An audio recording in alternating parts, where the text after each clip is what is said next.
I'm a 37-year-old man who was married to my wife, Daphne, 36, for 9 years. Our story began long before that, though we met in high school and grew up together. She was someone I thought I knew better than anyone else in the world, and she claimed to know me better than I knew myself. Looking back now, I can't help but wonder if I was blinded by love and trust. Sharing this is painful, but I feel like I need to put it out there to start healing. A painful past to understand why this betrayal cut so deeply. You need to know a bit about my past. I didn't have an easy childhood. My mother was addicted to drugs, and my father, the one bright spot in my life, met a tragic end because of the chaos she brought into our home. I was just a kid when I found my father's lifeless body. Calling 911 that day felt like the world had ended. The trauma from that moment has never fully left me. It shaped me in ways I didn't fully understand at the time. It left me angry, distrustful, and deeply resentful, especially toward women, because of my mother's role in what happened. I ended up in foster care, which turned out to be a blessing in disguise. My foster family was patient and kind, though I didn't make it easy for them. Over time, their love started to chip away at my bitterness, but the pain and anger never truly disappeared. Therapy became a part of my life early on, helping me cope with my mental health struggles.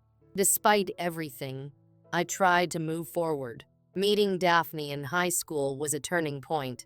She was kind, supportive, and didn't push me to be anything other than myself. For a long time, we were just friends. I wasn't ready to trust anyone, let alone consider a romantic relationship. But as the years went on, her patience and care started to change me. Falling in love after high school, we went to the same college and continued to grow closer. By the time we graduated, it was clear to everyone around us that we belonged together. I resisted the idea for a while, maybe out of fear or stubbornness, but eventually, I couldn't deny it anymore. 2 years after college, I asked her to be my girlfriend. A year later, I proposed, and 9 years ago, we got married. Daphne wasn't there during the hardest parts of my childhood, but she was there for some of my darkest days as an adult. She knew about my struggles and always claimed she didn't mind carrying me through the tough times. That's why what happened 4 months ago felt like a knife to the heart. The first signs it started during one of my depressive episodes. These episodes have become less frequent over the years, thanks to therapy and coping strategies. But when they hit hard. This one was no exception. For 5 days, I was in a fog of sadness and hopelessness, barely able to function. In the past, Daphne had always been my rock during these times. She'd sit with me, comfort me, and make sure I didn't feel alone. But this time, something was different. On the third day, she told me she had something to do and left the house. She didn't return until late that night. At the time, I was too overwhelmed to question it. She did the same thing the next 2 days, coming home late and acting distant. When the fog of depression lifted, I started to think about her behavior. It was strange, to say the least, but I trusted her and convinced myself not to overthink it. A growing suspicion 2 months later, I had a particularly bad day, not a full-blown depressive episode, but enough to leave me feeling low. Once again, Daphne disappeared halfway through the day. When she came home late that night, I decided to ask her where she had been. Her reaction shocked me. Instead of answering, she became defensive, accusing me of coming at her and acting as if I had done something wrong. I stayed calm and asked again, and she finally claimed she had gone out with her girlfriends. Her answer didn't sit right with me. When I brought up her similar behavior during my depressive episode, she brushed it off, saying she didn't remember. I didn't push further, but the doubts in my mind started to grow. Discovering the truth the third time she disappeared, I decided I couldn't ignore it anymore. While she was in the shower, I grabbed her phone and checked her Google Maps location history. What I found made my stomach churn. Each time she had disappeared, she went to a bar and then to a residential address. Two of the addresses were the same. My mind raced with possibilities. Was she really out with her friends? Or was something more sinister going on? I decided to find out for myself. The following weekend, I pretended to have another bad day. Sure enough, Daphne left the house in the early evening. A few minutes later, I followed her, wearing a baseball cap, sunglasses, and a jacket to avoid being recognized. She went to the same bar as before. I watched from a corner as she sat at the counter, ordered a drink, and waited. After a while, a man joined her. They talked, laughed, and leaned in close, too close for comfort. Confrontation and betrayal. I felt like my world was collapsing, but I forced myself to stay calm and gather more evidence. Over the next few days, I reviewed her location history, checked her messages when I could, and pieced together the truth. She wasn't just cheating with one man, there were several. When I confronted her with the evidence, she didn't deny it. Instead, she broke down and claimed she couldn't handle my depression anymore. She said she felt trapped and needed an escape. Her words felt like a slap in the face. I had always been open about my struggles, always asked if she was okay being with someone like me. She had always assured me she was. The divorce. I filed for divorce immediately. Thanks to a prenuptial agreement and the evidence I had gathered, Daphne walked away with nothing. She tried to appeal to my emotions, begging me to reconsider, but I couldn't. She had betrayed my trust in the worst way possible. The divorce was finalized a few weeks ago, and while the pain is still fresh, I'm slowly starting to heal. Moving forward, this experience has left me scarred, but it's also taught me valuable lessons about trust, self-worth, and resilience. I'm focusing on my therapy, my hobbies, and rebuilding my life. Daphne's betrayal was devastating, but I refuse to let it define me. I've survived worse, and I'll survive this too. If I had arrived just 10 minutes later, the whole scene might have painted a completely different picture. But what I walked into was unmistakable. The way they were laughing, leaning in close to each other, and how she casually kept touching him, her hand grazing his arm, her fingers lingering on his wrist. I felt like I had seen enough. My stomach churned with suspicion and dread, but some small, desperate part of me clung to hope. I forced myself to wait. Maybe her friends would show up, I thought. Maybe he's just someone she's passing time with until they arrive. Deep down, I knew I was lying to myself, but I held on. I stayed there, watching from the shadows, my mind racing with all kinds of excuses for what I was seeing. I told myself to be patient, to let the situation unfold. An hour passed, and I was still there. They'd had several drinks by then, laughing like old friends, maybe more than friends. Eventually, they stood up. My heart sank as I watched them leave the bar together. I felt like I was on autopilot when I decided to follow them. They walked side by side, their bodies close, as they headed down the dimly lit streets. I followed from a distance, careful not to draw attention.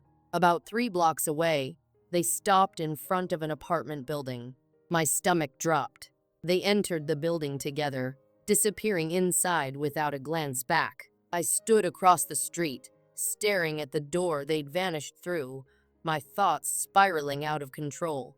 Every worst-case scenario I'd tried to suppress came rushing to the forefront. My hands were trembling, my breathing was uneven, and my mind felt like it was splitting in two. What do I do now? Do I leave? Confront her? I decided to wait. I wanted evidence, proof of what was happening. If I was going to confront her, I needed something undeniable. My plan was simple. Wait for her to leave, take a photo, and then go home. But when they finally reappeared, the reality hit me like a ton of bricks. They stepped out of the building together, standing under the glow of the streetlights. I could see her face clearly, and it broke me. She looked happy. They exchanged a few words, laughed again, and then, to my absolute horror, shared a lingering kiss. I snapped a photo, but by then, my self-control was gone. I stormed across the street, my emotions boiling over. I barely remember what I said, something about betrayal, lies, and how I always knew she was up to no good. My voice was loud, shaking with anger and heartbreak. The guy beside her looked stunned, like a deer caught in headlights. I wanted to hit him so badly, but I stopped myself. She quickly told him to go back inside, and without hesitation, he scurried away. That left just the two of us. We stood there in silence for what felt like an eternity. I was shaking with rage, my fists clenched at my sides. My thoughts were a whirlwind of pain, betrayal, and disbelief. How could she do this to me? Was I really that blind? Had everything between us been a lie? Finally, I managed to ask, "Why?" My voice cracked as the word escaped my lips. Her answer was like a dagger to the heart. "I'm tired of dealing with your depression and your moods. It's exhausting. I needed happiness." For a moment, I couldn't breathe. Her words hung in the air, cutting deeper than anything I'd ever experienced. She knew about my struggles. She'd promised to stand by me, to support me no matter what. And now, this? Without another word, I turned and walked away. My feet carried me aimlessly through the streets. I didn't care where I was going, I just needed to get away. My mind was a storm of emotions, anger, sadness, confusion, and a profound sense of loss. At one point, I thought about stepping into traffic or doing something reckless, just to escape the pain. Eventually, I made it home. She was already there, waiting for me. Her face was a mix of guilt and desperation. As soon as I walked in, she started apologizing, begging me to talk to her. I didn't say a word. I went straight to our bedroom, locked the door, and collapsed onto the bed. That night, I barely slept. My thoughts were too loud, too overwhelming. By morning, she was gone. I didn't know where she went, and I didn't care. For the next few days, I barely ate or slept. The betrayal consumed me. But then, something shifted. I realized I couldn't let her get away with what she'd done, not without consequences. She destroyed me, and I needed her to feel at least a fraction of the pain she'd caused. Update. First, I want to thank everyone who commented on my previous post. Opening up about this was one of the hardest things I've ever done, but your support meant the world to me. Your advice gave me the clarity to move forward. After much deliberation, I decided to confront her one last time. By then, I'd already spoken to a divorce attorney. I knew our marriage was over, but I needed closure. When she came over, I got straight to the point. "How many people have you cheated on me with?" I asked. At first, she claimed it was just one, but I pressed her, bluffing that I'd hired a private investigator. Eventually, she broke down and admitted to sleeping with 3 different people. That was it. I handed her the divorce papers and told her I couldn't do this anymore. She begged, pleaded, cried, but I didn't budge. After a while, she gave up and left. The divorce was messy, as I'd expected. She tried to weaponize my mental health, arguing that it made me impossible to live with. It hurt, but I stood my ground. Thankfully, the evidence of her infidelity worked in my favor. I escaped alimony payments, gave up the apartment, too many bad memories, and kept the car. Once the dust settled, I decided to let everyone in our circle know the truth. Friends, family, co-workers, I told them all. I didn't embellish or exaggerate, I just told the facts. She called me shortly after, screaming and cursing me out, but I didn't care. Where I am now, it's been a journey, but I've learned a lot about myself. I've realized I'm done with serious relationships. The fear of betrayal is too much to bear. Maybe someday I'll change my mind, but for now, I'm focusing on myself. To anyone reading this, I hope you find love and someone who truly values you. But as for me, I'm moving forward one step at a time. Now, on to the next story. I wanted nothing more than for us to have a long and happy marriage. From the moment we said our vows, I dedicated myself fully to making my wife happy. I didn't just love her, I adored her. I went out of my way to ensure she felt cherished every single day. Whether it was helping her in the kitchen, planning surprise vacations, or simply making time for her on my busiest days, I always prioritized her. Even when I was tired or overwhelmed, I made sure to come home early and never cancel plans with her. I would often reschedule important commitments because, to me, nothing mattered more than family. I believed that a strong family foundation was the key to a happy life, and I was determined to create that with her. Unlike many couples, my wife and I rarely argued. She was an extrovert, a social butterfly who thrived in crowds and lit up any room she walked into. I was the opposite, reserved, introspective, and content with quieter moments. Our differences complemented each other, or so I thought. Whenever conflicts arose, I always took the high road. I would apologize, even when she was clearly at fault, just to avoid unnecessary tension. I know some might see that as a weakness, but it wasn't. My past shaped me. I grew up in a toxic household where my parents' constant fighting made life unbearable. I had vowed never to recreate that environment in my own home. I wanted peace, love, and mutual respect. On our third wedding anniversary, we renewed our vows. It was a magical day, filled with love and promises of forever. For a while, I truly believed we were invincible, but 7 months later, everything changed. One Saturday, I decided to do some deep cleaning around the house. It wasn't unusual for me to help out, but this time, I set my sights on our shared closet. My wife usually handled it, but I thought it would be a nice gesture to take over for once. Little did I know that this simple act would unravel my entire world. As I emptied the closet to clean it thoroughly, I accidentally knocked over one of her shoeboxes. The lid popped off, spilling its contents onto the floor. At first, I panicked, thinking I'd damaged one of her expensive shoes. But when I looked closer, I realized the box contained letters and photographs.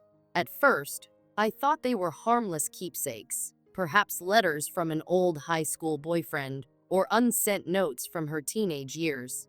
Curious, I decided to take a closer look. But as I began reading, a strange feeling settled in my stomach. These weren't just old mementos, they were recent. The letters described intimate moments with someone who wasn't me. My hands shook as I read on. The name in the letters was familiar.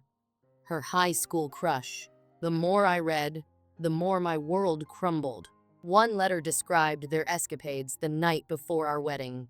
Another detailed how their relationship had continued throughout our marriage. There were photos, two intimate ones of them together, including some taken in the very home we shared. I felt sick to my stomach. How could she do this? How could she betray me so thoroughly and still look me in the eye every day? I sat on the floor, surrounded by the evidence of her infidelity, feeling utterly shattered.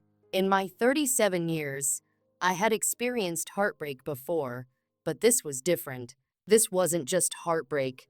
It was betrayal on a level I never imagined possible. What made it worse was how seamlessly she had hidden it. There had been no red flags, no signs that she was unhappy or straying.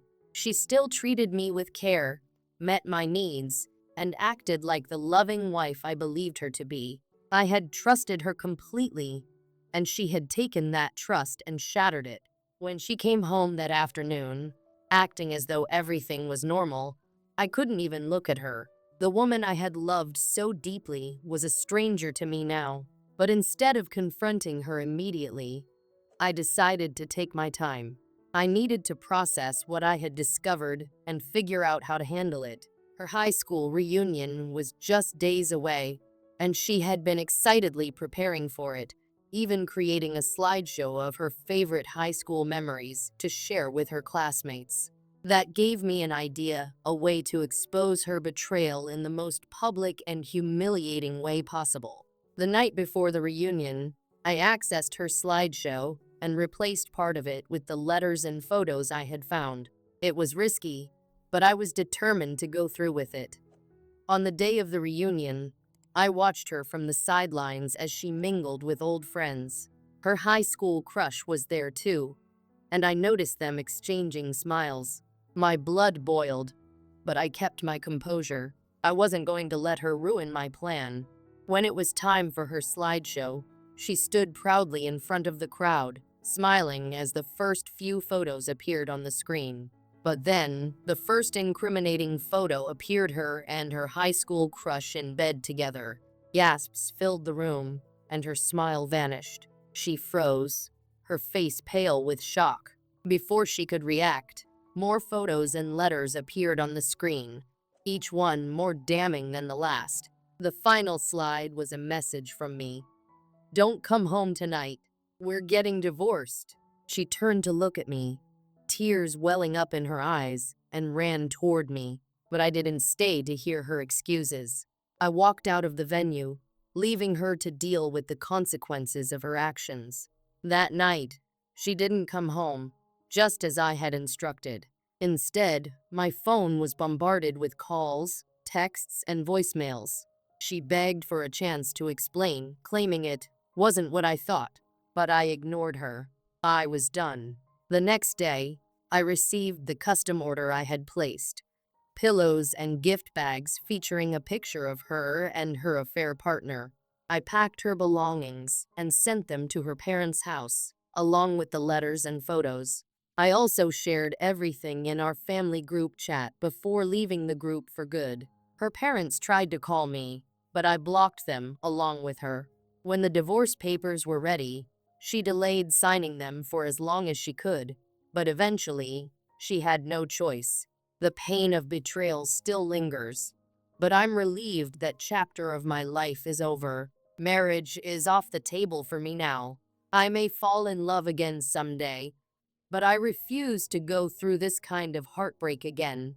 Thank you so much for watching this story till the end.